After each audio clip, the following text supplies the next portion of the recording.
What's up, YouTube? Live video. This might be my first ever YouTube live. I'm not sure, but if you're watching right now, here's the deal. I'm actually doing a Facebook Live and simulcasting onto YouTube. So if you want to hop over to Facebook, make sure you like the chrisbeatcancer page and participate in the conversation and post your questions. You can do that, or else you can just tune in and watch from YouTube and listen to the questions and answers. So either way, but we did this simulcast because some folks aren't on Facebook. So anyway, here we go.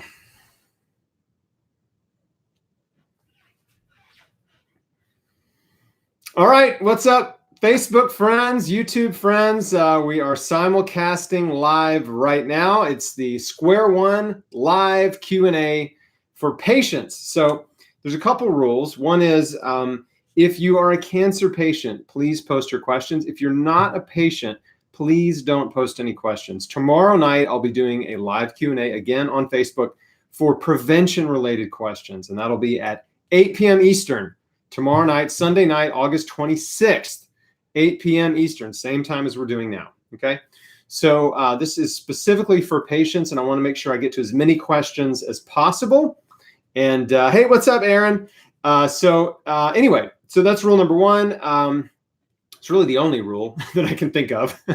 And then also want to make you aware that the Square One program is still 50% off until Sunday. So if you want to join our community, if you want to buy the program to own forever, have lifetime access to it in our membership site, get in our private support group, which is absolutely amazing. There will be some people watching here who are in the support group, who know all about it, who could probably comment and tell you how great it is. In fact, I'm sure they will.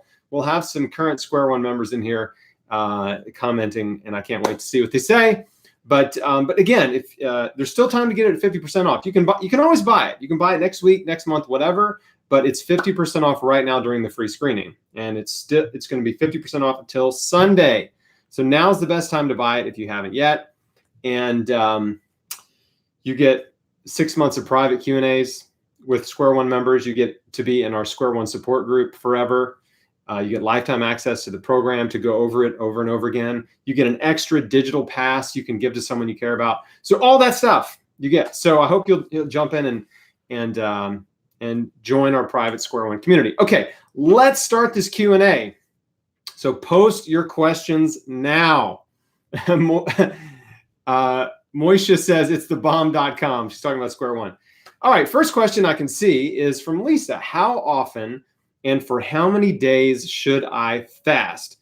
Awesome question. So the general rule of thumb is 3 to 5 days on water. That's the absolute ideal window to fast. If you fast for 1 day, there's not a whole lot of benefit to your body. 2 days, a little better, but 3 days, 72 hours, triggers processes in the body that are as follows.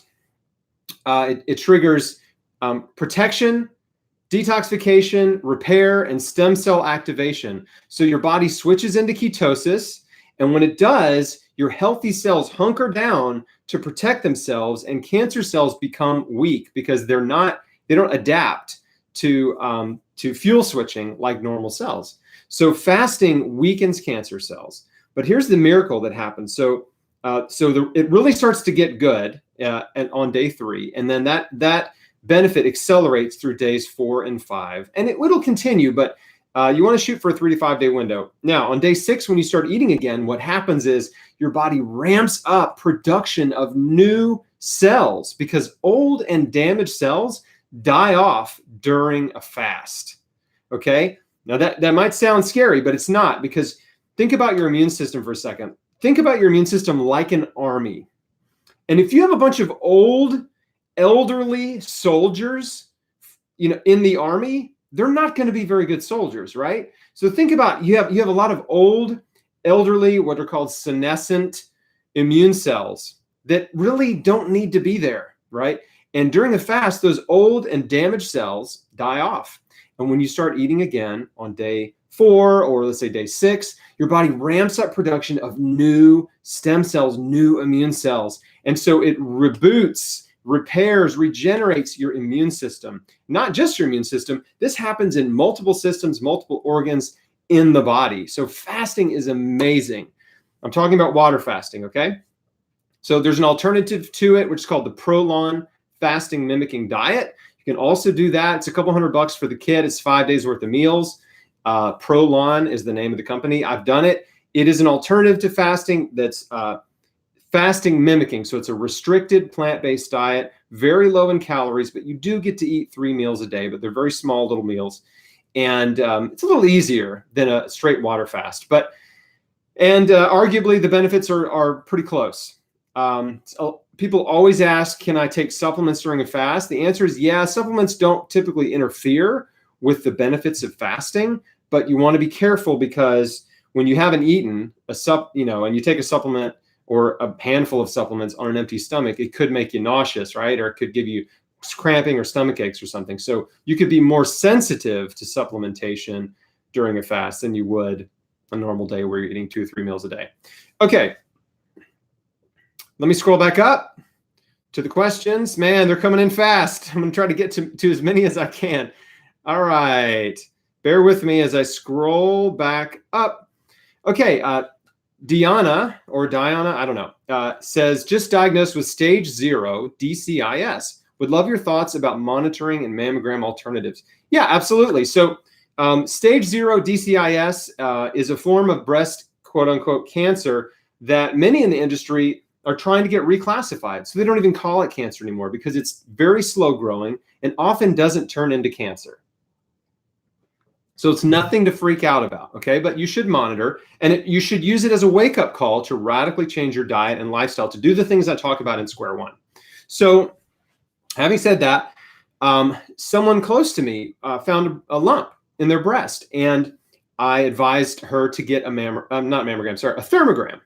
And she went to the thermography clinic. They did a scan of her body, it's just a picture. There's no radiation. They just take a thermal photograph of your body, which gives you an image that shows hot spots. So it actually measures the temperature of your body and skin. And obviously, the hotter the temperature, red, would indicate increased blood flow and inflammation. And the cooler areas, orange, green, blue would be the coolest, are indications that there's no inflammation, right? So if you have an inflamed area, a breast lump or a tumor, it's going to look it's going to have a unique look on a thermogram, okay?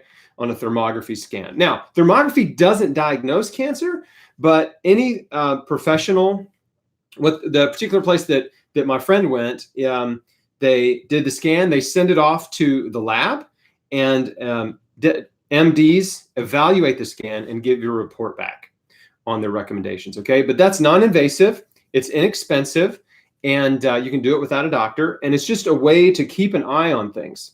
You don't want to do it just once because that's not going to be very helpful. You'll do it periodically every month or every few months to see how things are progressing. Okay, so that's what I'd recommend, to keep an eye on it while you're changing your life, changing your diet, getting to the root cause of inflammation and disease in your body. Okay, now in the testing and monitoring guide, that's module 10, the testing and monitoring module, I should say, I talk about a lot of different tests, blood tests, and scans that you can get to monitor your progress as well. One of them is called IV-Gene. That's actually a new one that's not in Square One, but I'll mention it here because it's important. But look up IV-Gene. That's a monitoring blood test that you can get for multiple types of cancer. So you might want to look into that as well. Yeah, okay. And again, hey, get Square One because I cover all this stuff in Module 10 about the best tests you can use to monitor. Okay, scrolling back up to the questions.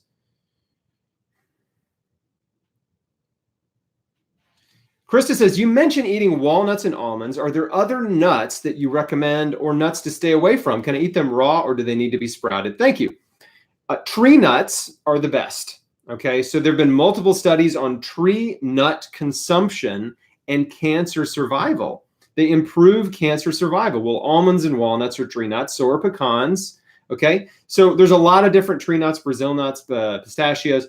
There's a lot of different tree nuts out there, but almonds and walnuts are the cheapest typically and easiest to get and easiest to find organic. So I just kind of focus on those two, but Brazil nuts are wonderful as well because they're a great natural source of selenium.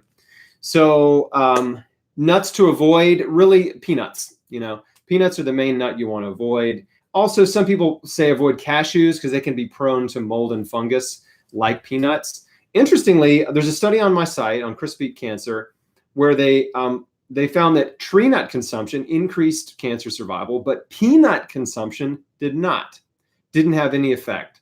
So if you're going to eat nuts or nut butter, eat almond butter instead of peanut butter because it really has more beneficial anti-cancer compounds in the body. So just keep it simple. Focus on almonds and walnuts. Eat some Brazil nuts every once in a while. Avoid peanuts, and you might want to avoid cashews as well for that reason. Pistachios can also tend to be moldy, even though they're delicious. So again, I just eat almonds and walnuts. I eat about a handful of each every day.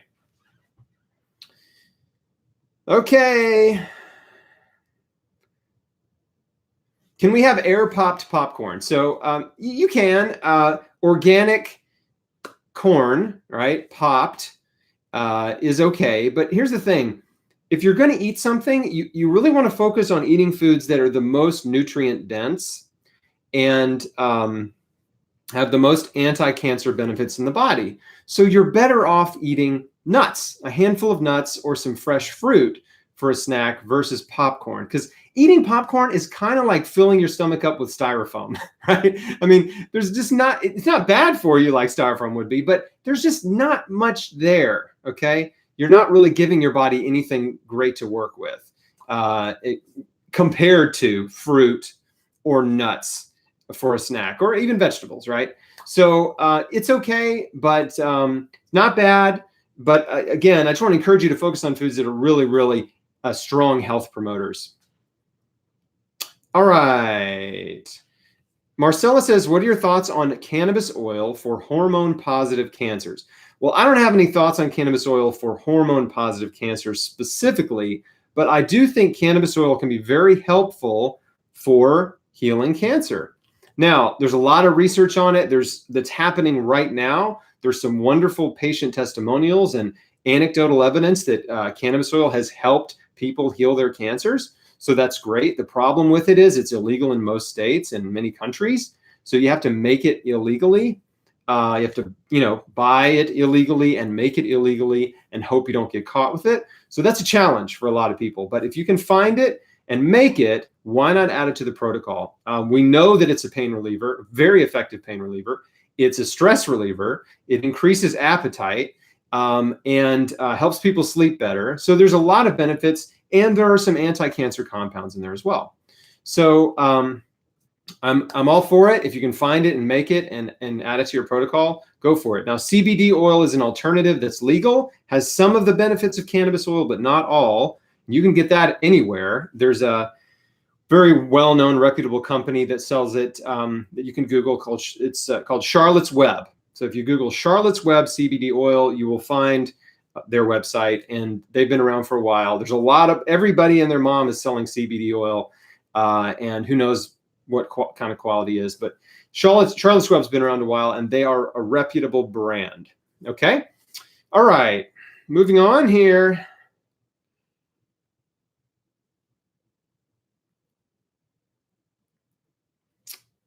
Okay. Give me a moment. Now, by the way, if I see a question and I don't have a good answer for it, I'm just going to skip over it. Okay. I have lots of answers, but not all the answers. Amy says, I'm from LA. I'm new to Square One. I just received my package in the mail. Woohoo! That's awesome. Okay.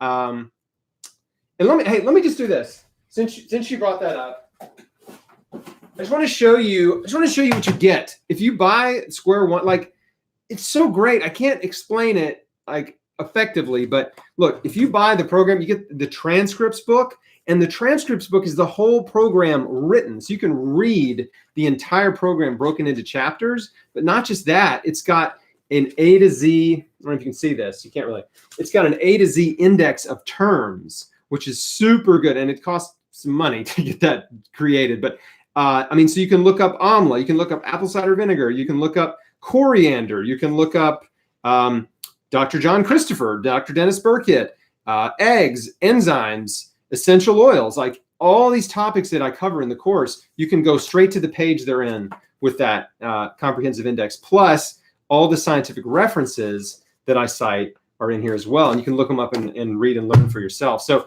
that's huge. And then there's 5 DVDs and guidebook. And the guidebook has the recipe guide, the supplement guide, the healthy home guide, my cancer clinic Rolodex, testing and monitoring guide. So all of the really practical stuff, even the daily schedule, juice formulas, all that really super practical stuff is in the guidebook. So anyway, if you're on the fence and you're thinking about it, like that's what you get. It's very concise, really easy to go through, and you get in a private support group, which makes it all, which is the best part of the whole program. Okay.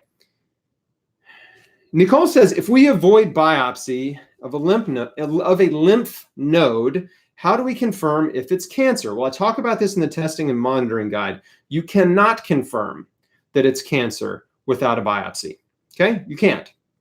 Now, you can do some things that might give you an indication. The first thing I mentioned earlier is a thermogram, a thermography scan. If you get a thermography scan, the technician and or the doctors working with that lab or that thermography center can give you a pretty good idea if it has the indications and hallmarks of cancer, right? So they can't say this is cancer, but they can say this looks like it might be cancerous based on the surrounding blood flow and things like that. Unfortunately, for my friend who I mentioned earlier, hers did not look like cancer. They came back and said, because the spot, I didn't finish the story from earlier, the lump that she found, when it came back on the scan, it was blue. So the lump was totally cool, right? It wasn't hot, it wasn't inflamed, there was no inflammation around it. So that was really good news. So she probably has either a cyst or it's either like a fluid, it's either got fluid or some kind of cyst or something, but not indicative of breast cancer. So that's the first thing I would do. Beyond that, if you're still not sure and you need to know, you have to know, then get a biopsy. That's the only way you can know for sure. Now, your other option is if you don't want a biopsy, just treat it like it is cancer. If you're treating yourself or if you're working with the doctor, they're going to want a biopsy first before they give you conventional treatment. But if you decide to just go all natural and be your own doctor, which some people do, then you can, treat it like it is, right? Go hardcore, change your whole life. Do the things I'll talk about in square one. Okay. Connie says, how do you keep your weight on while doing the cancer diet? Losing 1/2 pound to 1.5 pounds daily when not eating high carb diet. Now I'm down to 132 from 149. Well, 132 pounds for a woman's fine. Like that's not anything to worry about. What you need to do is go to Google, type in BMI calculator and put in your height and weight, and it'll tell you what a normal BMI weight range is for your height. And I can already tell you, 132 pounds for a woman, unless you're 6 feet tall, you're in a normal weight range. And even though you're losing weight now, the weight loss will slow down as you get to your ideal body weight. So I wouldn't worry about it. I weighed 132 pounds when I was really sick, and I was sick, and I am 6'2". Okay, so you're fine. All right. Colleen says, where can I buy Jason Winter's tea that doesn't cost a fortune? Well, straight from their website would be the best place. They have it on Amazon as well, but I don't know if anywhere that sells it cheaper than they do. Okay. Hi, Chris. Do you have any recommendation for cancer patient finalizing a radiotherapy treatment for thyroid? My mother-in-law had her cancerous thyroid vocal cords removed. Her last vocal cord is very fragile. It's too complicated. I don't know. I don't have an answer for you. Okay. Ashley says, Ashley says, what are the best foods and supplements to use for brain cancer? Everything I talk about in square one. There's nothing that's there are no foods or supplements, in my opinion, that are better for one cancer versus another. Remember, cancer is a symptom of a sick body, okay? So the way the conventional world looks at cancer is they try to target specific cancers with specific therapies. But the way the holistic world looks at cancer is they try to heal the whole body, right? So you want to overdose with nutrition, flood your body with vitamins, minerals, enzymes, antioxidants, and thousands of phytonutrients that are in fruits and vegetables that are in food from the earth. Give your body what it needs to repair, regenerate, and detoxify. Do all that stuff and see what happens, right? Now, he can still do conventional treatment and all that. I'm not saying don't do that, but I'm saying there's no specific, that's where people mislead you. That they say, oh, you're going to take this special herb for your brain cancer. Like, no, I wouldn't buy any of that. That's kind of like quackery, magic bullet, miracle potionism. And I'm not into that. I'm into total life transformation, change your whole life, hardcore anti-cancer diet, rest, exercise, forgiveness. You guys know I've been talking about it in square one, okay? So I get this question a lot, but I'm answering yours because it's probably going to come up a bunch in the Q&A, like, what do I do for this cancer? What do I do for that cancer? Square one is not a cure your cancer protocol. It's a heal your body, heal your life protocol. It's give your body as much nutrition as it needs to run properly. Because I believe the body is designed to heal, that it can heal if given the proper nutrients and care, okay? So there's nothing in square one that's going to cure your cancer. What I talk about in square one is taking care of your body in a way that enables it to heal, right? Facilitating healing. Does that make sense to you guys? Give me a thumbs up if that makes sense, or some hearts or something. I don't know. Okay.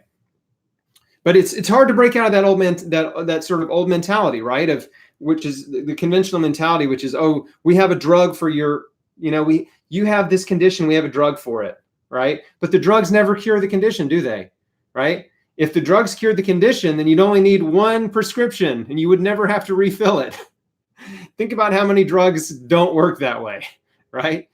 Okay. Next question. Probiotics. Talk about probiotics. Well, I'm trying not to repeat stuff I cover in square one just for the benefit of the members watching. But simply put, the best thing you can do for your gut is eat food that feeds good bacteria. And that is actually called prebiotics. Prebiotics is a fancy word for starch and fiber. And guess where you get starch and fiber from? Fruits and vegetables, especially the starchy vegetables that everybody's told you are so bad for you and they're going to make you fat. Well, that's not true. So all of your wonderful starches, organic brown, black, and red rice, all colors of potatoes, all the legumes, right? And of course, the anti-cancer vegetables, broccoli, cauliflower, kale, cabbage, leafy greens, all that good stuff, and fruit. So if you eat a diet that's rich in prebiotics, you will feed good bacteria and starve bad bacteria. But if you eat tons of meat and dairy and junk food, processed food, and refined sugars, you will feed bad bacteria and starve the good ones. Okay, so that's sort of the first thing you have to understand with prebiotics and probiotics. The second thing is you can assist yourself by eating fermented foods like apple cider vinegar, kimchi and sauerkraut, or water kefir. I would avoid anything that's dairy, so don't drink kefir made from milk. And then if you want, you can take a probiotic supplement. There's tons of them out there on the market. Metagenics, New Medica, Integrative Therapeutics. Those are three brands that are they're practitioner grade brands of probiotics that you could take, rotate them or whatever. There's lots of good brands out there. But don't just take a probiotic supplement and still keep eating cheeseburgers, right? Because it's not going to help. So you have to change your diet, which you're eating every single day, and feeding your gut prebiotics, good bacteria. Feeding the good bacteria, and then eating fermented food, which supplies good bacteria. And if you still want to add more, then take a probiotic. I don't think they're necessary for normal people. But after surgery, after chemo, after any kind of medical treatment, antibiotics and drugs, you should take a probiotic, because a lot of those procedures require you take antibiotics, and they wipe out your good bacteria. So yeah, probiotics are essential after those kind of treatments. Okay. Lee says, hi, Chris. Is it a bad sign for circulating tumor cells to go down, but then to get swollen lymph nodes? I'm not sure if tumors have shrunk because the doctors can't give me a clear answer. Thank you so much. You have no idea. Well, no, it's not a bad sign for your circulating tumor cells to go down. That's a good sign. But you got to keep in mind, healing happens in phases, and the body prioritizes healing. So sometimes you actually get worse before you get better, or you appear to get worse before you get better. So sometimes new lumps or bumps appear, spots or lesions appear in the healing process. So don't freak out, but it's a great sign that your circulating tumor cell count's going down. That's an awesome sign, okay? So if I was in your shoes, I'd be like, yes. I mean, I'd be excited. So, and the swollen lymph nodes and stuff, I mean, your body's dealing with stuff, right? Things are happening. It's dealing with stuff. I wouldn't panic. I wouldn't freak out. Just stay the course. Okay. Rick says, have you ever dealt with anyone with thyroid cancer who's had success with your program after having a total thyroidectomy? I did a great interview with the woman named Candace, and it's on the blog, who's a thyroid cancer survivor. And there's a few others. So if you go to chrisbeatcancer.com and type in thyroid cancer, you will find some interviews with survivors who've healed holistically that did the same things I talk about in Square One. Okay. Now, two of the interviews I'm thinking of, they didn't know about Square One, right? But they did the same stuff I'm talking about. So I can't say like, oh, they did my thing or they followed my advice, but they did exactly what I talk about in Square One and are doing great. So there's at least 2 examples on the site, but there may be more. And we probably have some in the support group as well. It's just hard to keep up with everybody's cancer types and all that. But if you comment if you're in Square One, if you have thyroid cancer, if you're doing well or whatever, comment in the comment section below, please. Okay. Susie says, do you use tofu or soy? Thoughts? Kind of make it sound like a drug. Hey man, you using some tofu? We eat soy. Yes, we do. Soy is a legume. It's a bean. Beans are wonderful. Now, it needs to be organic because most soy grown is GMO and sprayed with glyphosate, which is a toxic poison, toxic pesticide. So, or herbicide. Anyway, got to be organic, number one. And then, but beyond that, yes, we eat legumes, all types. We eat soybeans, black beans, garbanzo beans, pinto beans, navy beans, kidney beans, red beans, split peas, chickpeas, that's garbanzo beans, lentils. We eat legumes. Legumes are great. And soy has been demonized by a lot of these people that are claiming to be health experts on the internet, saying soy is bad for you. And soy is wonderful. Cultures that consume the most soy have the lowest rates of breast and prostate cancer. Soy is good. It's good. Don't be afraid of it. Okay. Now, processed soy, like, tofu and soy milk and things like that, I would avoid. Okay. I have a tofu occasionally, like once every month or 2, I might have some tofu, but it's not like a daily staple. I wouldn't recommend eating tofu every day, but eating edamame, whole soybeans, wonderful. Okay.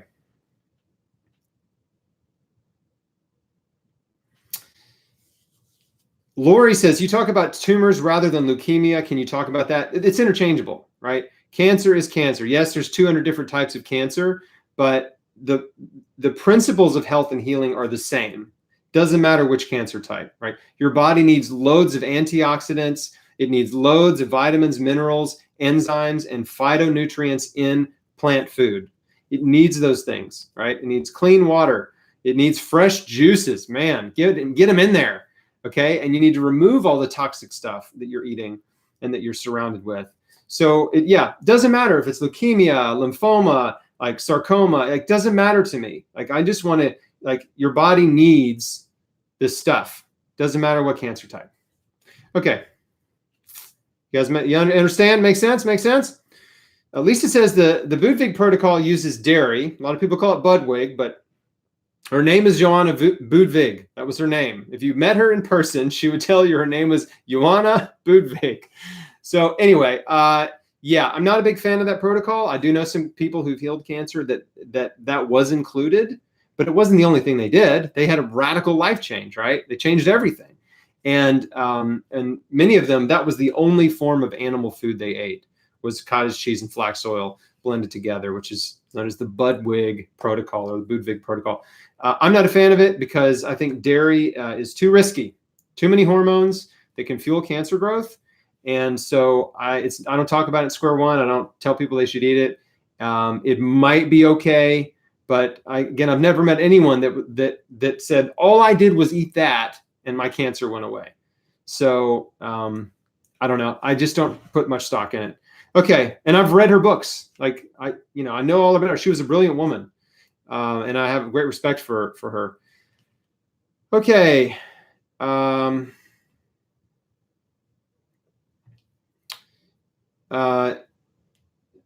This is a question about pain relief. Cannabis oil is a great pain reliever. That's what I recommend. If you can get it or make it or whatever, that's what I would do for pain.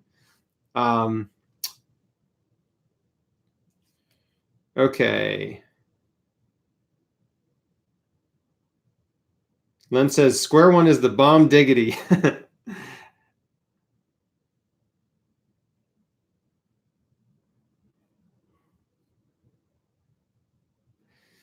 Okay, Mindy says, what do you think about apricot kernels? How many per day, etc.? I talk about this in the supplement module 9. But a quick bit about apricot kernels. This is the seed of the apricot. The general rule of thumb is 1 to 2 per 10 pounds of body weight per day. I do eat them. Some people will eat an advanced dose, which is like 3 to 4 per 10 pounds of body weight per day. So if you weighed 100 pounds, you'd eat 30 to 40 a day, right? If you weighed 150 pounds, it's going to be even more, obviously. So that's the general rule on eating them, but start slow and work your way up. So eat a few at a time the first day. Might eat 2 or 3 at a time, 3 times a day or something. Just kind of work your way up. You can throw them into smoothies, blend them up in smoothies, eat them whole, eat them before a meal, like mix them into food any way you want to. I've eaten lots and lots of apricot kernels. No, the cyanide won't poison you and kill you. Didn't poison and kill me. And I know also many, many, many cancer survivors who ate tons of apricot kernels and they're alive and well. So I wouldn't worry about that. Okay. What else? What else? Here we go.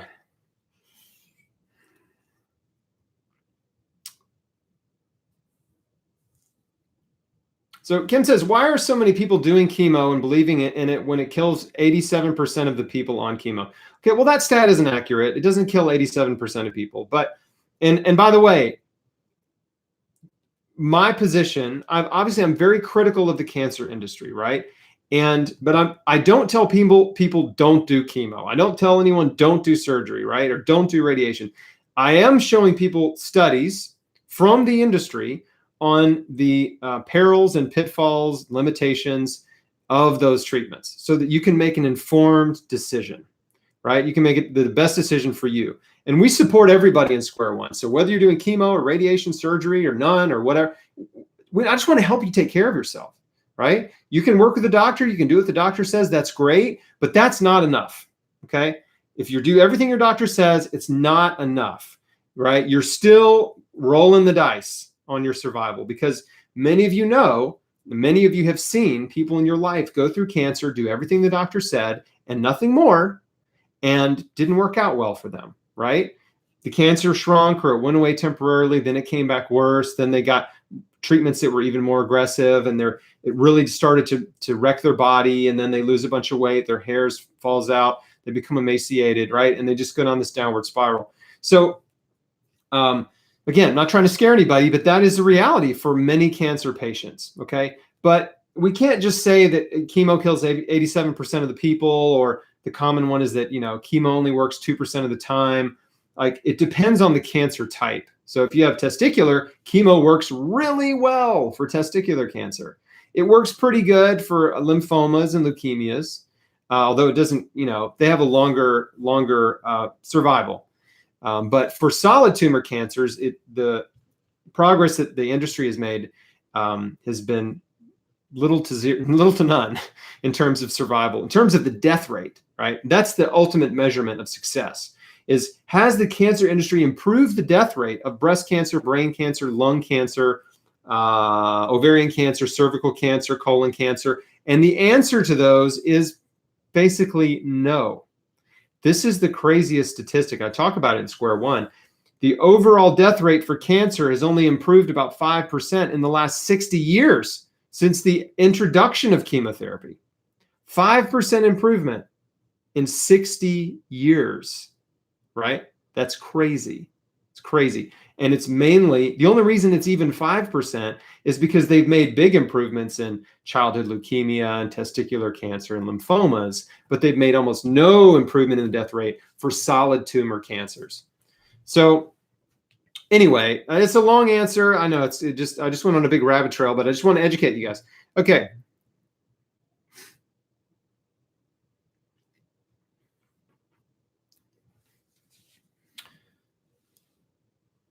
Give me a second.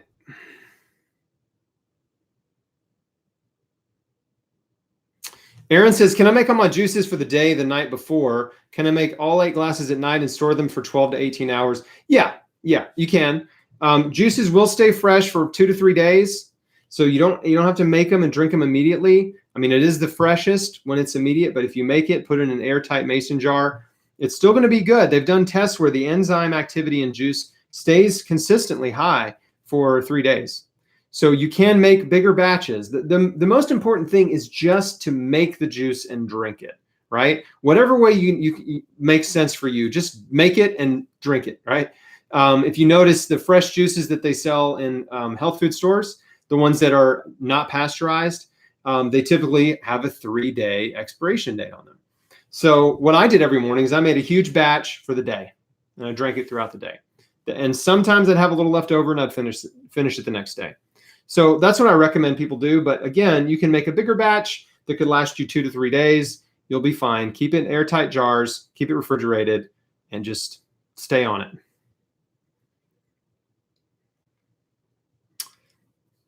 Marta says, will a juice fast be as effective as a water fast?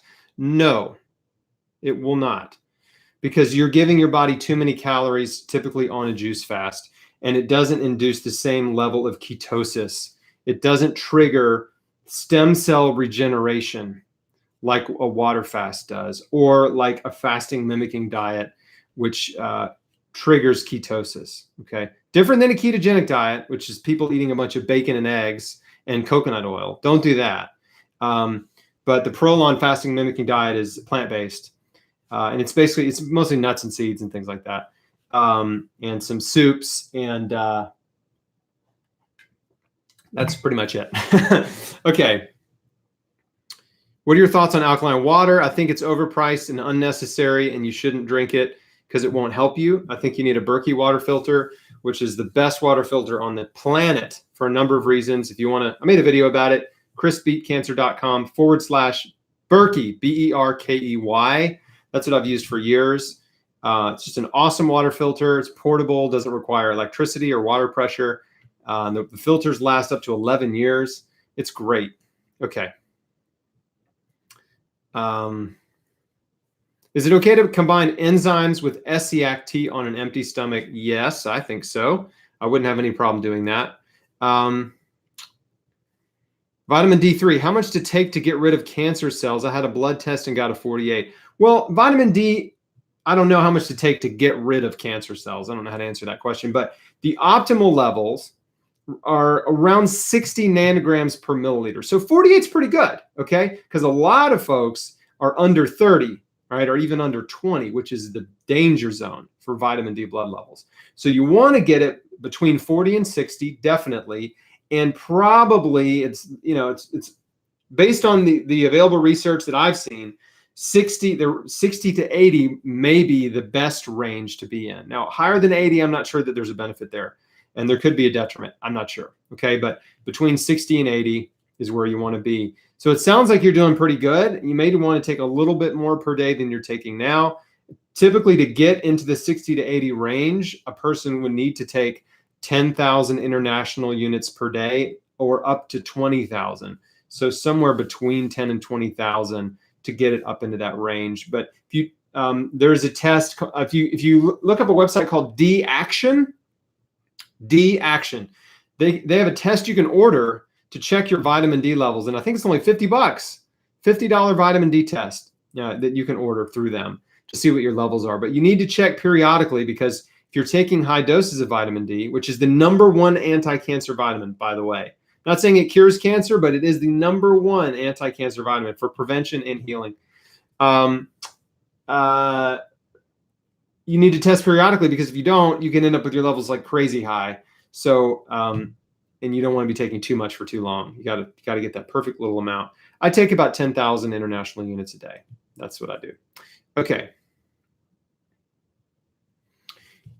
Denise says, I do organic whey protein shakes. Still wanted to do that on your diet protocol starting Monday. Would that be a complete no-no? Yes, it is a complete no-no. Don't take whey protein. You don't need it, A. B, whey is like the waste product from cheese manufacturing. They just figured out a way to sell it to you because everyone thinks they need more protein when they don't. It's that isolated protein from dairy is cancer growth formula. Don't put it in your body. You don't need it. You don't need it. It's not helping you at all. So yeah, I would give it to someone you don't like.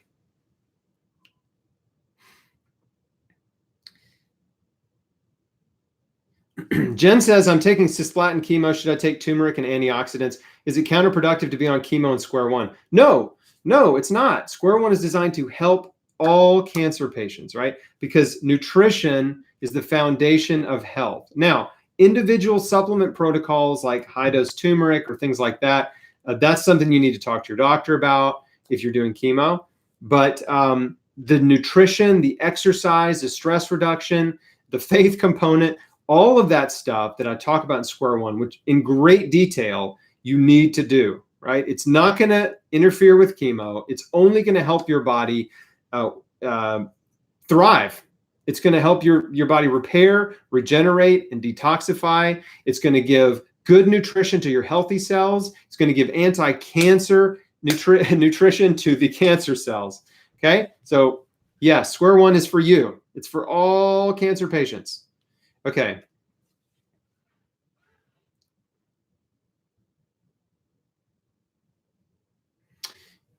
Frankie says, my husband has prostate and male breast cancer, hormone driven. We're conflicted about using products with red clover since it has estrogenic effects.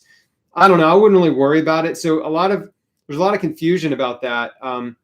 Phytoestrogens, as in legumes and flax, are really amazing for estrogen driven cancers, because phytoestrogens in like soy and all the beans and flax bind to one of 2 estrogen receptors in your body and block the absorption of excess estrogen. That's good. So there's been some health influencers that have been fear-mongering phytoestrogens, and they're just wrong. The science is clear. It's as clear as it can be that phytoestrogens in plants are good for you. They're great. They block the absorption of excess estrogen in the body. So that's what he needs. He needs flax. He needs plant food. Definitely, because it's hormone driven, don't eat animal foods. Animal foods fuel hormone driven cancers, especially. And you may be surprised, and I hope you find this out for yourself, but prostate cancer is very, very responsive to hormone deprivation, right? They do hormone deprivation therapy with a drug, but you can also do hormone deprivation with diet. It's called not eating animals, number one. And number 2, eating lots of phytoestrogens. Okay.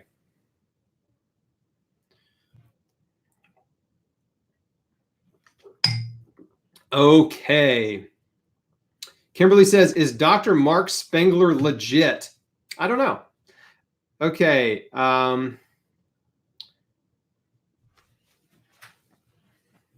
Kate says, I'm not able to chew and swallow raw veggies. Any suggestions? Yeah, liquefy them. Blend them in a blender till they're completely liquid and get them in your body. Drink it like a smoothie. Right? I talk about in square one in the anti-cancer diet modules. You make the blended smoothie or the salad smoothie. You take all of the most potent anti-cancer vegetables and you throw them in a smoothie with water in a Vitamix or a high-powered blender, and you liquefy that stuff and you drink it. And it's going to taste weird, but who cares? I mean, this is medicine. Food is medicine. Just get it in your body. Liquefy everything if you can't chew. Is it okay to drink coffee? It's okay. It's okay. But green tea is better. Vastly superior to coffee in terms of anti-cancer benefits. And it's lower caffeine. I mean, caffeine elevates your stress hormones, adrenaline and cortisol, right? It makes you jittery, makes you nervous.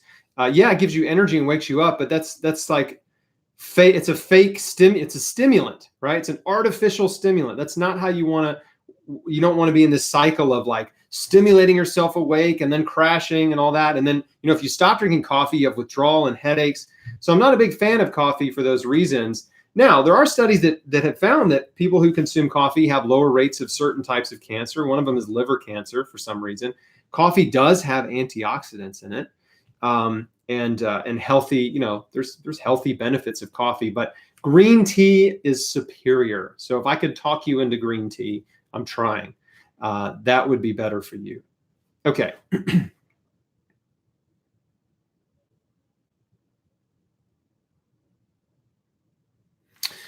Yvonne says, do you still do a blood test today as a preventative measure? I know your diagnosis was in 2003. Yeah, about once a year. I mean, I don't have the same level of anxiety and, I don't worry about cancer anymore. But yeah, about once a year-ish, I go get my blood work done and just have a look. Everything's fine.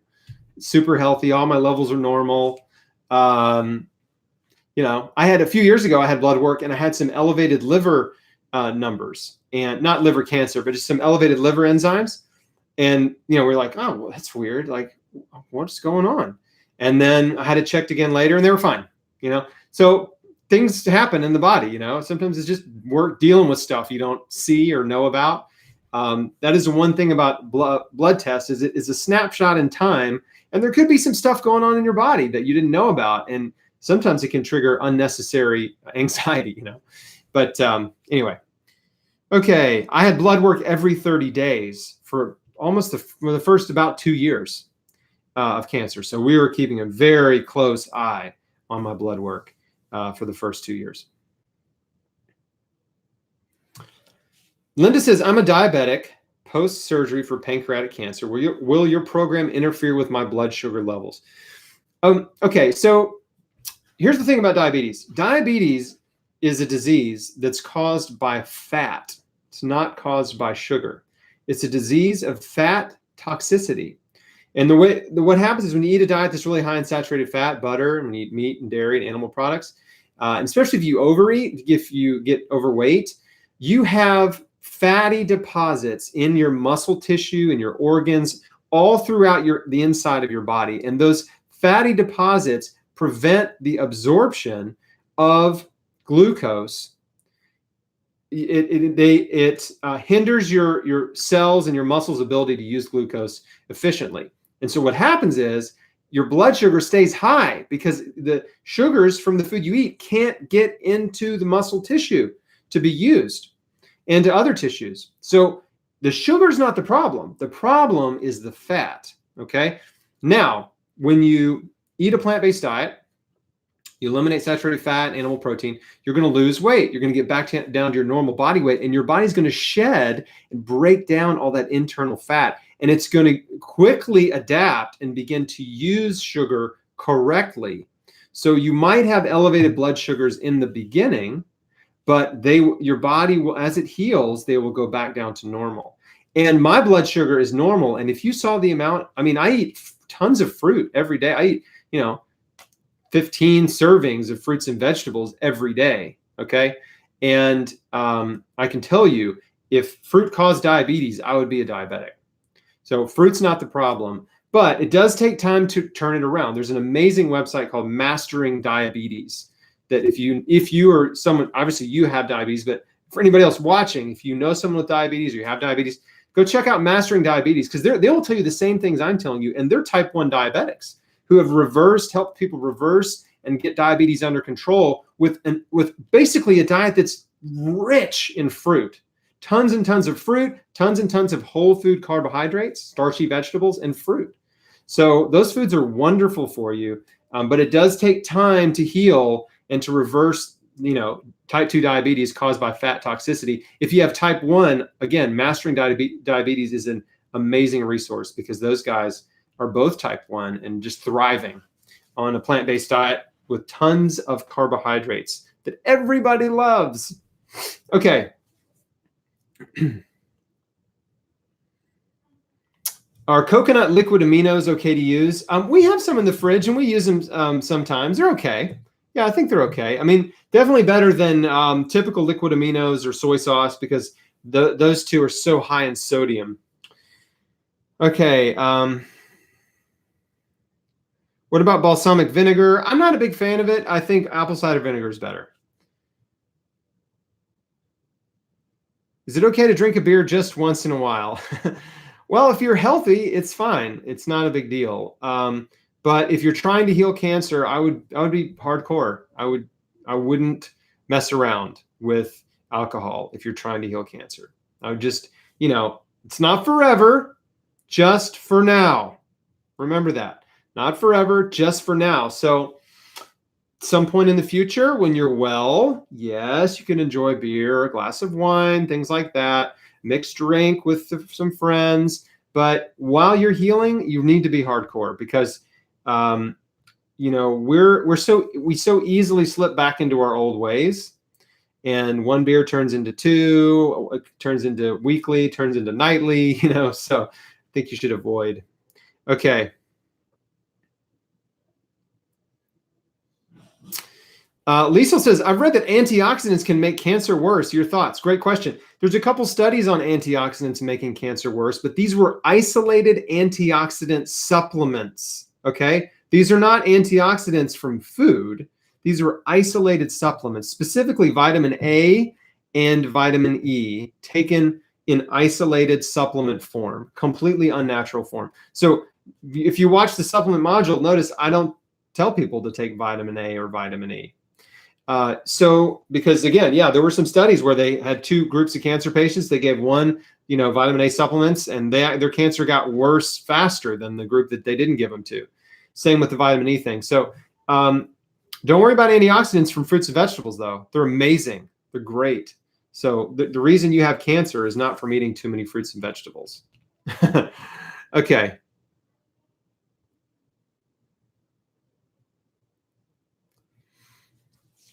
Okay. Hey, Chris, my husband was declared no evidence of disease from stage 3B colon cancer in September 2017. He's a chemo-free holistic thriver. How long should he continue to go for testing just to make sure? Well, I mean, I really was the first 2 years, are the most, you have the highest risk of recurrence in the first 2 years. Once you get past that, then, and you're past 1 year, so that's awesome. Then you could take so you want to definitely test the first 2 years. And then in that next 3 to 5 year range, you still want to test. It doesn't have to be as intense, but once you get past 5 years, you're pretty much totally in the clear. And then 10 years, there's no way. But stay hardcore with the diet, though, for sure. And just keep a close eye on things.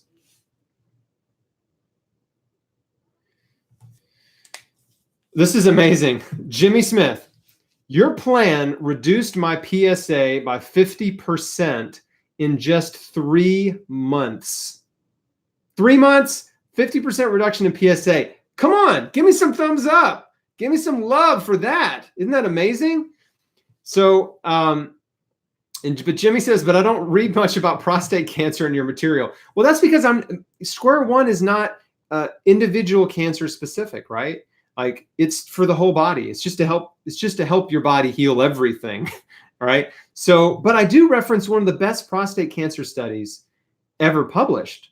And Jimmy, come on now. The Ornish prostate cancer study, I talk about this in Square One, where he proved you can reverse the progression of prostate cancer with a plant-based diet, exercise, and stress reduction. That's the Ornish. You guys can Google Ornish prostate cancer and read the study. It's absolutely awesome. So I do talk about that in Square One. So hey man, don't tell me I don't talk about prostate cancer. I'm so excited for you. That's amazing. Keep up the intensity, okay? So you had a huge reduction, 50% in 3 months. That's great. It might level off. So you might plateau for a while, and that's okay. Just stay the course, because like I said earlier in this Q&A, the body prioritizes healing. So sometimes it'll start healing something and it'll get to a certain level, and then it'll change gears and it'll start working on something else. So just stay the course, keep at it, and until your PSA is normal. Okay.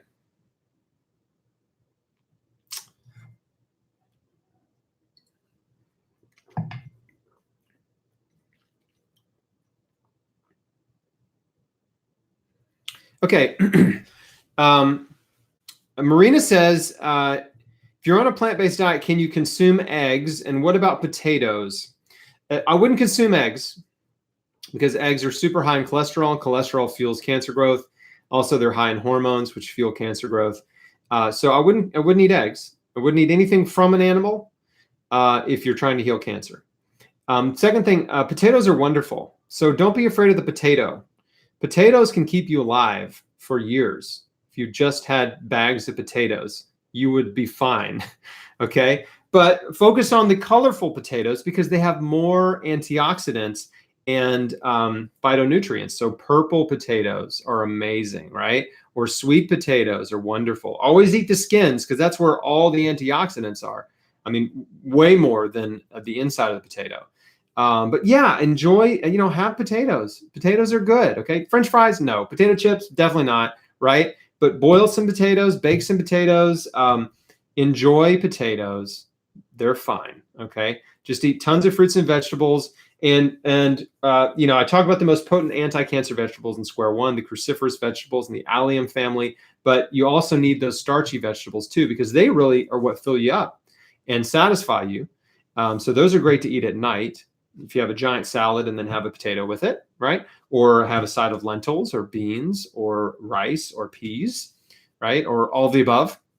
So yeah, one serving of starchy vegetables or 1 to 2 servings per day is great. Okay.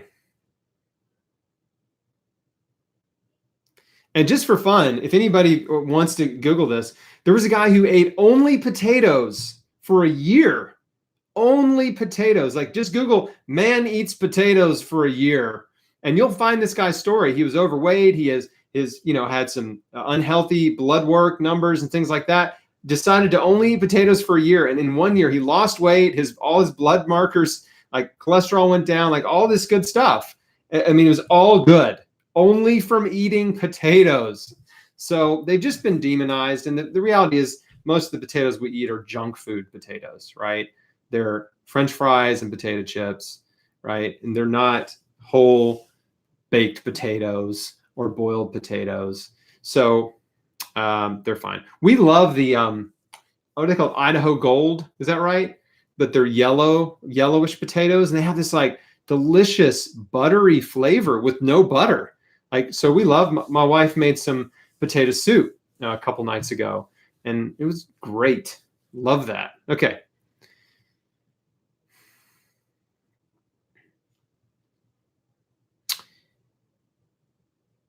Marcella says, which clinic in Mexico is best? Well, that's a question I definitely cannot answer. I cannot answer. I do have a cancer clinic Rolodex in the Square One guidebook, and there's a list of them, but I can't tell you which one's best. I don't know. I mean, it depends on your type of cancer. It depends on the doctor. If you're looking into a clinic, I recommend you contact multiple clinics down there and see which one really feels like the best fit for you. And get some references from patients who've been and they actually helped heal or cure their cancer. That's pretty important. The big mistake, I talk about this in module 10.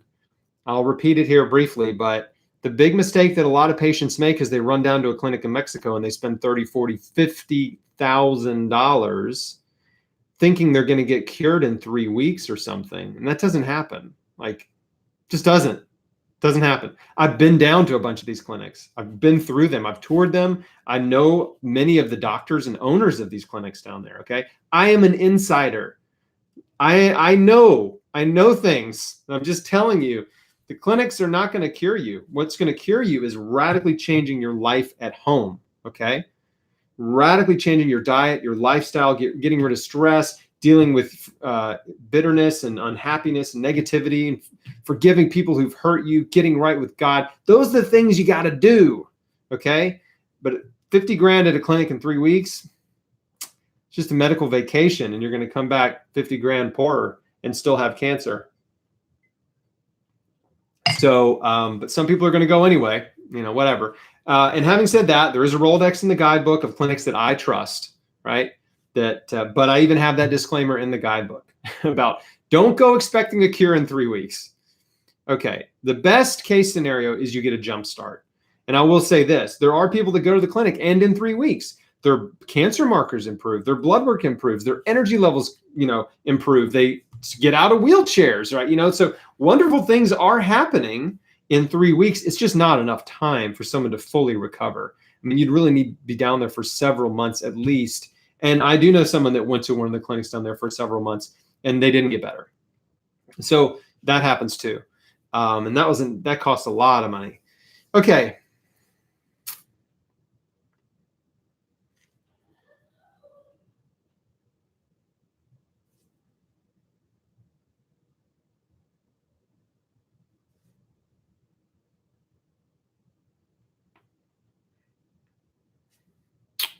Chicky says, what about baking soda?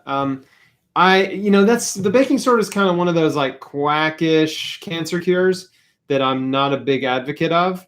Yeah, I know there's some testimonials on the internet or whatever, but I don't really see it as being a legitimate thing. I mean, if you wanted to, you can add it to a protocol, but I wouldn't just expect that you can drink baking soda and molasses and like cure your cancer or whatever, and not change anything else about your life. Okay.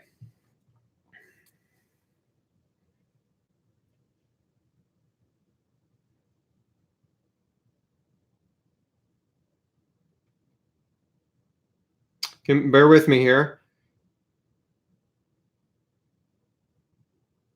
Lisa says, what kind of air purifier do you recommend? Yeah, I've looked and looked for years for a good air purifier and couldn't find one. The reason I couldn't find one is because every time I found one or, would research a brand or model, they would make all these claims that they could clean the air. And then I would try to find a study, some kind of proof, and I can't find anything. And so it was like this sort of funny recurring thing, like all these air purifier companies, and none of them can tell me, none of them can show me any kind of lab tests. It's not hard. It's not hard to do a lab test and prove that your air purifier is reducing contaminants in the air. This is an easy test, but most of the air purifier companies out there don't have any tests, at least not that they're going to show you. So, but anyway, a couple of years ago, I found one that blew me away. And that is a brand called Molecule with a K, Molekule. And it was developed over many years of research at the University of Florida in conjunction with like federal grants from the EPA. Like amazing team of research scientists developed the Molecule air purifier. And it uses photoelectrical PICO, photoelectric chemical oxidation. So it doesn't just trap contaminants, it literally destroys them at the molecular level when they pass through. It's like pretty bad A. So it's kind of expensive though. It's about $600, but I think it's worth it. I bought one and then I loved it so much that later, like a year later, I bought another one for my office. So the Molecule is great. And I do have a discount code. I can't paste it here, but because I don't know it. But for those of you that are in Square One, I'll follow up with an email and maybe post on Facebook or something. But a link where you can get it. I think it's like $50 off. They sent me a link I could share. So I can do that for y'all. Okay. If you're interested. All right, let's see. How do you deal with doctors telling me that multiple myeloma is a lifelong disease? Well, those are doctors that have never seen anybody heal it or cure it. So, but the truth is, there are people that have healed myeloma, and I've interviewed some of them. So go to chrisbeatcancer.com, type in myeloma, and the first thing that comes up is going to be a piece on Dianica Ferguson, who reversed her myeloma. Her case is documented in the British Medical Journal last year, 2017, and she reversed it with high-dose curcumin, taking 8 grams a day of curcumin. The brand she took is called Doctor's Best. And again, all the details are on Chris Beat Cancer. Just type in myeloma. You can read her entire case study. You can check out the links to the published study about her reversing myeloma with high-dose curcumin. Amazing. Okay, so your doctors, they just don't know that it can be healed. Okay.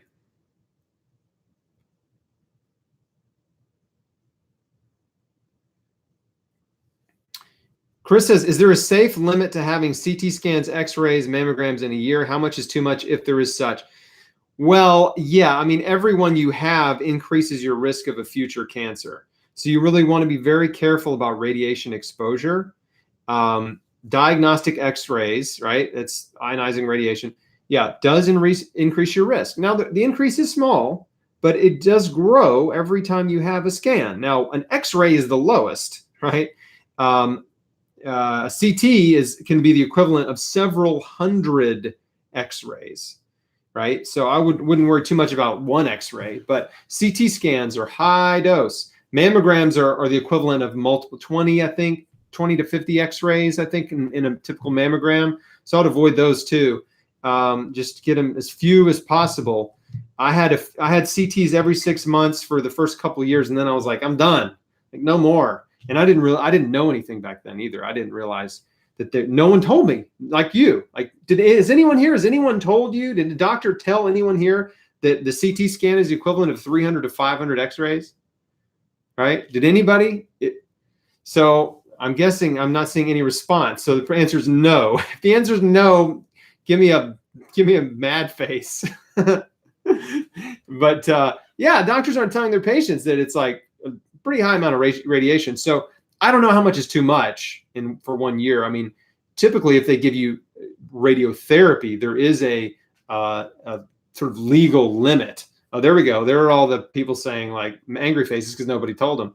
But yeah, there is a legal limit that your body can withstand of radiation treatments, and they'll tell you when you hit it. They're like, we can't give you any more. We've exceeded the amount we can give you. Okay.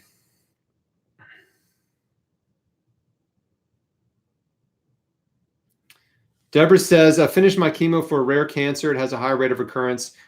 Will your diet help me now? Well, it's not my diet, right? Because I didn't invent it. It's just it's just getting back to nature, right? That's why it's not called like the Chris diet or whatever, right? But what the Square One program is about is just re-educating you on the healthiest way to eat and take care of yourself, Deborah. And so it's not my diet. Like I can't take credit for that. I didn't create blueberries or green tea or carrots, right? Unlike some diet gurus out there who want you to buy the snack bar they created or the shake they made, right?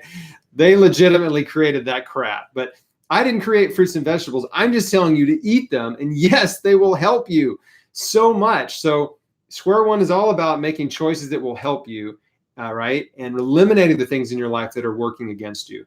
So it absolutely 100% will only help. Square One, I say it all the time, it will only help you. It will not hurt you, unlike a lot of treatments that patients are given that do hurt you, right? That hopefully they help, but they definitely hurt. But Square One's not like that. Okay, so I'm only sharing information that you can use to help yourself. Okay. Few more minutes and I got to hop off. I was going to just do an hour, but we're, I'm feeling good. Okay. Francine says, can you share the supplements that you're on?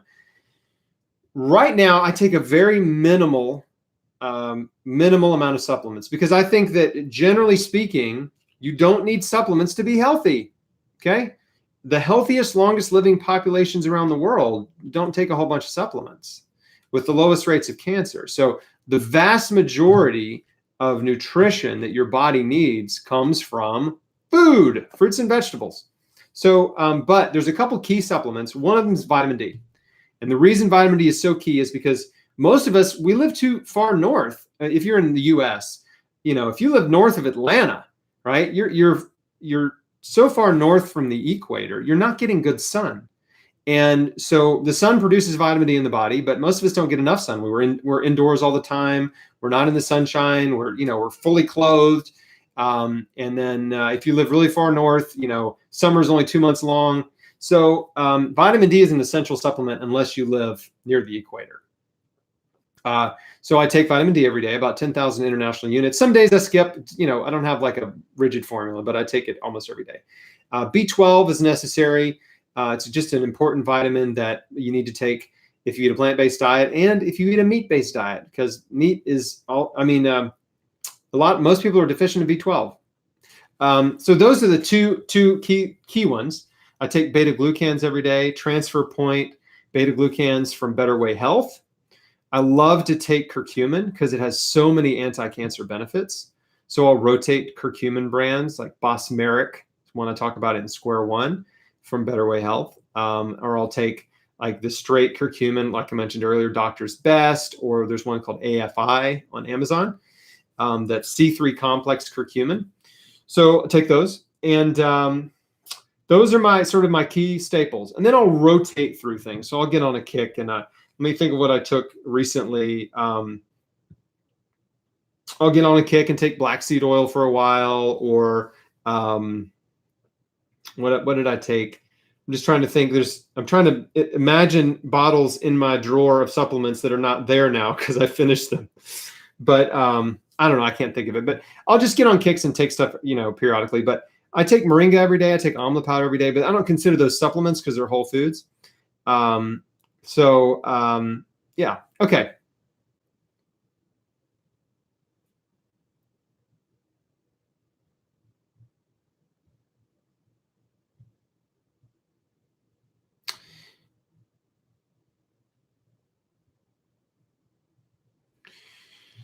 Susan says, hi, Chris. Thanks for the information. What's your opinion, experience, anecdotal about macrobiotic diet and lifestyle? Yeah, macrobiotics, it's good. It's basically a plant-based diet. And I know a guy who healed his brain cancer on a macrobiotic diet. So with no treatment, literally just macrobiotics. So yeah, it's been around a long time. The principles are solid. You're eating lots of plant food. It's mostly cooked. That's okay. It's an option, right? It's different than Square One. Square One's a little bit more focused on raw food, about in between 70 and 100% raw. Macrobiotic is more cooked vegetables, but it's still eating plant food from the earth, very simple, humble foods, right? And cutting out all the junk food, processed food, fast food. So those principles are in total alignment. So yeah, it's, I got no problem with it. Okay.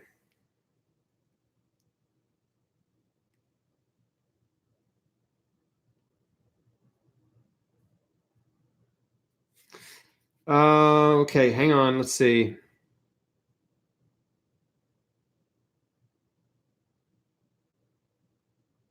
Katie says, Katie has started plant-based diet 6 days ago. Yes, good job.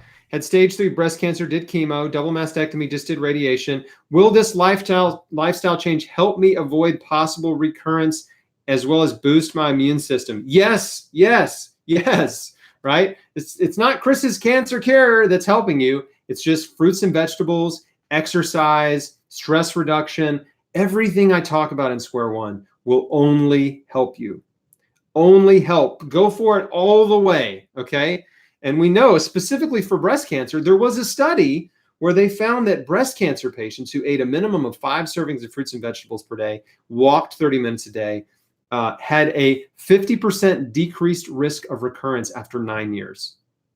After 9 years, the ones that ate 5 servings of fruits and vegetables per day and walked an average of 30 minutes a day. That's like nothing. That's like such little action, right? 5 servings a day. I mean, you can eat 5 servings in one meal. And walking 30 minutes a day, I mean, unless you're in a wheelchair or in a hospital bed, everybody can walk 30 minutes a day. I mean, come on. If you're not doing that, you're just lazy, right? You're just being lazy.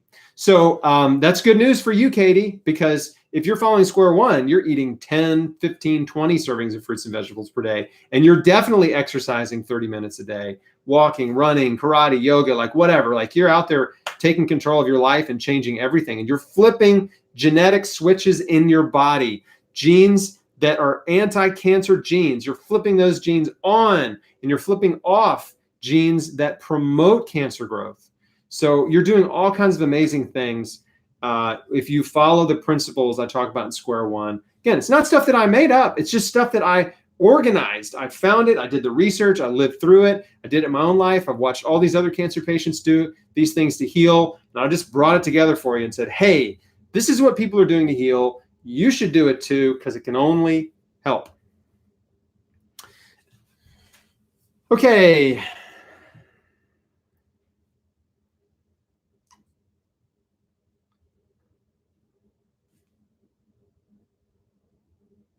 Sorry, I'm just reading through the questions, and I'm trying to find some that are not. A lot of these I've already answered. Denise said, you said to get rid of all scents, included candles. What if the candle's scented from natural oil? Is that still bad? Well, look, the thing with candles, I mean, it's just really hard to know unless you make your own.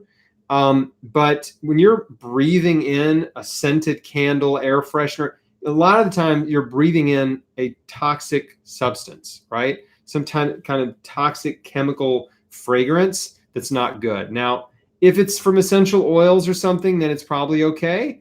But if you want to err on the side of caution, I would just skip it.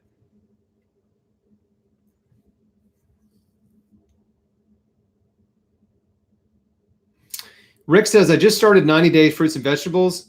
I'm hungry a lot and don't feel satiated. Eat more. Just eat more, right? If you're hungry, eat bigger meals and eat more. Snack on nuts and fruit. Just keep eating, man. You don't have to go hungry. Just eat. You're hungry? Eat.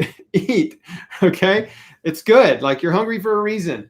Give your body more food. It's okay. I mean, you could add a little cooked food at night, like a sweet potato or some cooked beans or something, or even put cooked beans on top of the salad. But the main thing is just eat more, okay? Eat more food, bigger meals. Okay. Another question about that.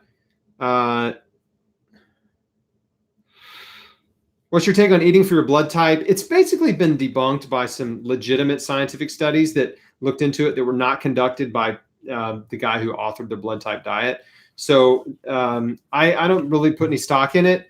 What we know for sure is that the healthiest, longest living populations around the world with the lowest rates of many chronic diseases, including most cancers and heart disease and diabetes, eat a plant-based diet, 95% plant-based on average. And they're doesn't matter what their blood type is. Okay.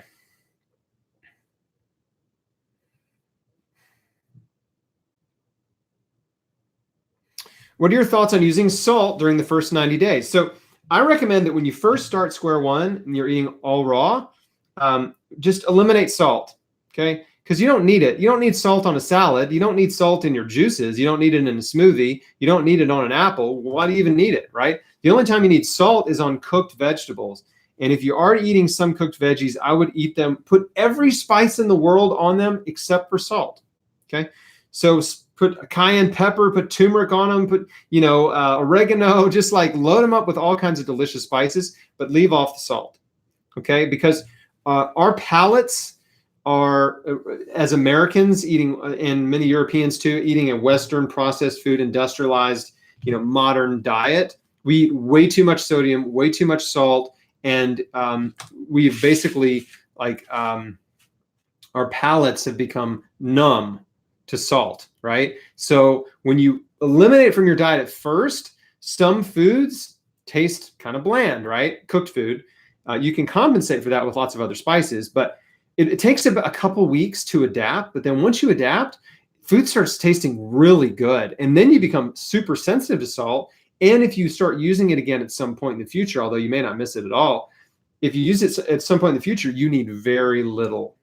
And what you'll find, like the way my palate is now, if I go out to eat at a restaurant and I order the vegetables and I forget to tell them, don't salt the vegetables, if they come out, they're always like way too salty, because restaurants, they go nuts with the salt. And so anyway, yeah, I would just eliminate it and stay away from it as much as possible. Okay, a little bit's okay. A little bit's okay. It's just we're transitioning away from the modern Western diet, which has way too much salt, into a diet that has very, very little. Your body needs it, but just a little, not much.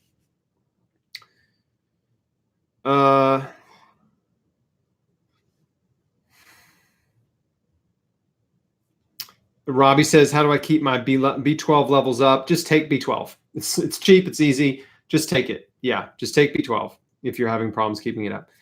But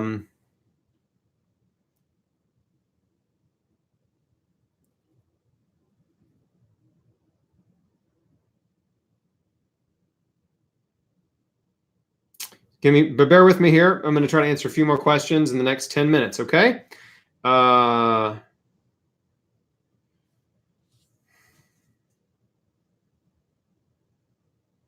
How much harm am I doing to my body by taking prescription pain medications that cause constipation?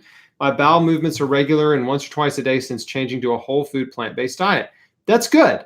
So if you're taking prescription medication that tends to constipate, then you need to be very deliberate about eating foods that move your bowels, right? So eat a lot of prunes, right? You're eating a whole food plant-based diet, which is great because eating tons of fruits and vegetables move through your body quickly, but eating meat and dairy will really stop you up, especially if you're taking drugs that can constipate. So you might look into, if you'd like to try to get off of prescription pain meds, then trying to source some cannabis or cannabis oil. Don't smoke it. That's a bad idea. But find some cannabis and make the oil, or find some already made cannabis oil. You might want to try that instead of the prescription pain meds for pain relief, and because it has anti-cancer benefits. Francine says, will you be coming to Toronto? I don't know. Is that an invitation? Okay. Stage 3. Oh, that's not a question. Okay.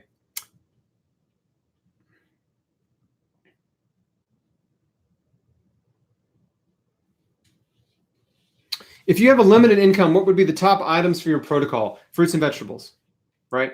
If your income is limited, if you're just broke, and you can't afford anything, just eating fruits and vegetables, right? Even if you can't afford to juice or, buy supplements or whatever, fruits and vegetables, right? Lots of water every day, at least half your body weight in ounces of water, even if it's tap water. If that's the best you can do, that's fine.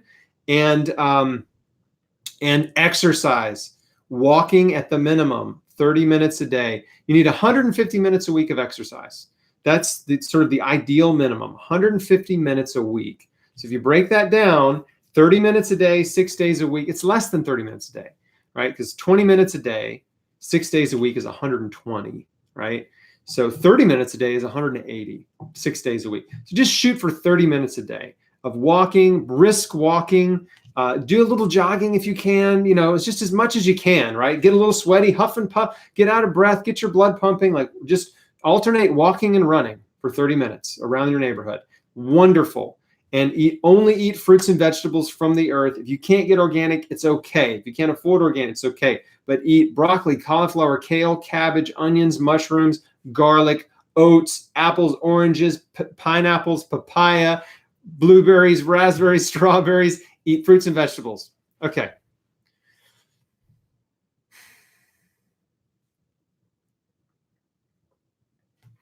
Leanne says, most testimonials I've heard who've healed had surgery first. What chances does a person have of destroying tumors and cancer cells by doing the protocol without having surgery? So the protocol is not what cures cancer. Okay. Square one is not a protocol. Like, I don't call it a protocol. I just call it a coaching program, right? This is just me teaching you about holistic health and wellness and nutrition and diet and lifestyle practices that you can use to help your body heal. Okay. So it's not a protocol. It's just living healthy. Okay. But having said that, I had surgery. Okay. Knowing what I know now, I don't tell people not to have surgery. It's an individual choice. Knowing what I know now, I would have waited a little longer before I had surgery, given my body the opportunity to heal, radically changing my diet. Now, that's my choice. It would be my choice going forward if some new tumor popped up. Okay. But again, everyone has their own journey.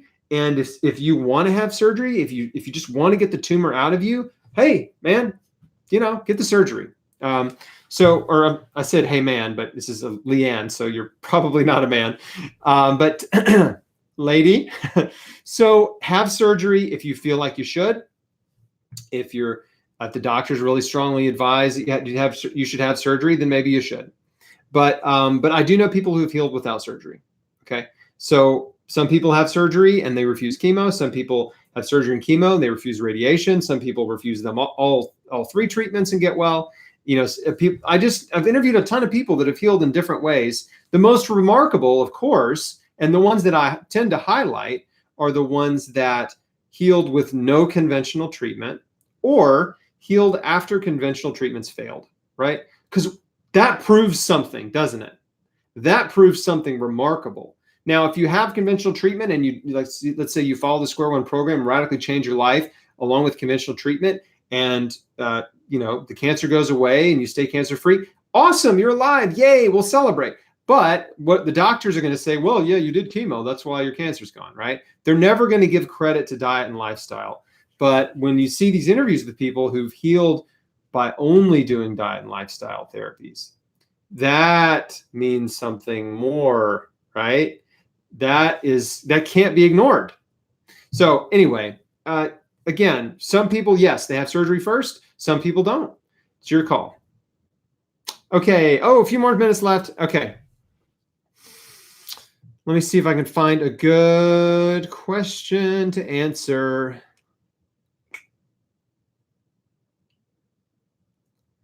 Okay, this is pretty good. Joy says, I don't have a juicer yet. I'm currently using my blender. Am I getting any benefit from the blender? Yeah, absolutely. Right? As any way you're getting fruits and vegetables in your body is awesome. Okay. Blending is great.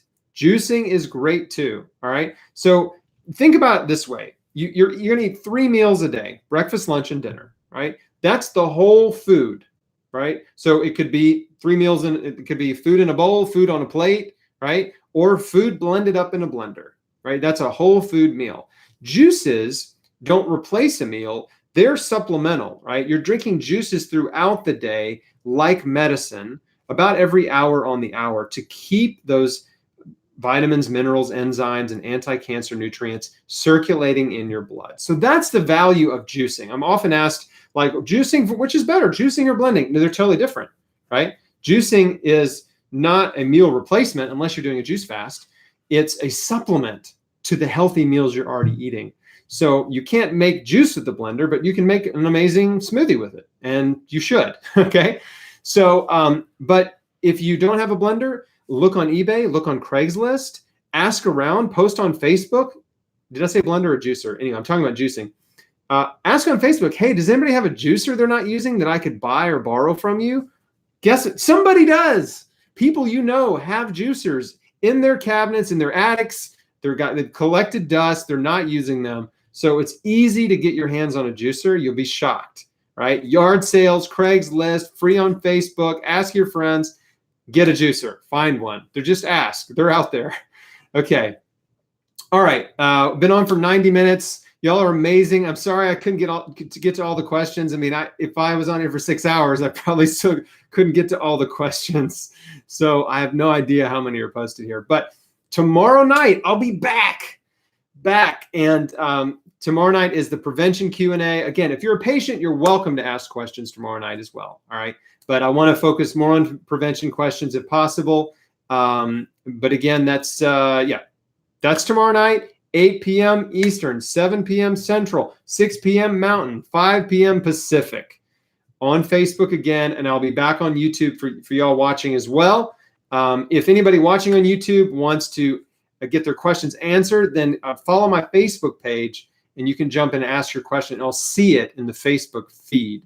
So anyway, thanks everybody for tuning in. Thanks for watching. Appreciate you all so much. Just sending you my love. Hope you have a great Saturday night.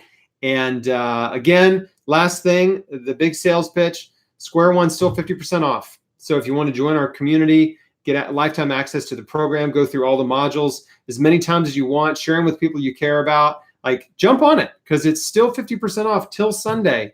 This is our like special once a year, big free screening event. So I hope you'll take advantage of that, jump in, join our private community, and you'll just see like we've got the best support group on earth. There's no way I can explain it until you get in there and just let people love on you and encourage you, and then you'll be like, he was right. Like, it's great. I'm so glad I did. So anyway, okay, I'm done with my giant, my big sales pitch there, infomercial, and also throw in a couple ShamWows. Just kidding. Okay, see you guys.